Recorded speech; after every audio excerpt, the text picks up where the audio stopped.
Minuta, prva prava čista prilika koju su stvorili Izraelci i zabili su. Dojmović izlazi malo sada u pomoć tu Eduardo, pa će pokušati Modrić pronaći slobodnog Kranjčara. Modrić, to je njegova pozicija. Bravo! To nam treba. Pa to nam treba! 47. Evo ga!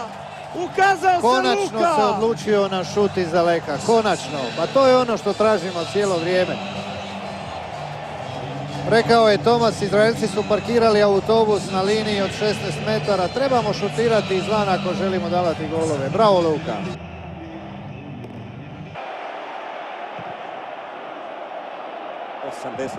puta večeras igra. Evo na 4-3 idemo. 4-3, da vidimo situaciju. Dvojica naši ulaze Gol! u sredinu. Gol! I da! To je Eduardo! Da! Dudu! 2-1! To je igrač koji treba Hrvatskoj. Pa sve se slomilo, okrenulo, promijenilo u 10 minuta nastavka. To je ono što nam treba. Igrač koji kad se nađe u šansi rješava na ovakav način situaciju. I njega dugo čekamo. Njegov pogodak nedostaje. Welcome back, Eduardo. Dobrodošao Dudu. 2-1 vodi Hrvatska.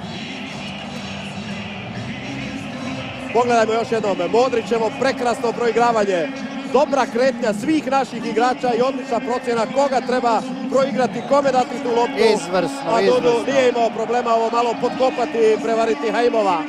Odlično je Jelavić raširio u lijevo. Mandžukić se pomaknuo desno, a Eduardo krenuo okomito iza leđa izraelske obrane. Da ne govorim koliko je dobro Modrić dao ovu loptu okomito.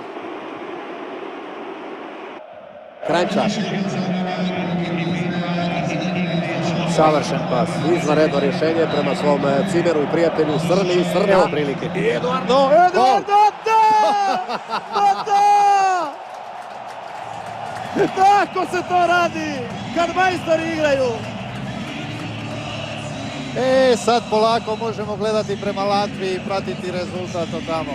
Mogli bi već večeras biti na prvom mjestu u skupini. Idemo se uključiti odmah na utakmicu u Rigu.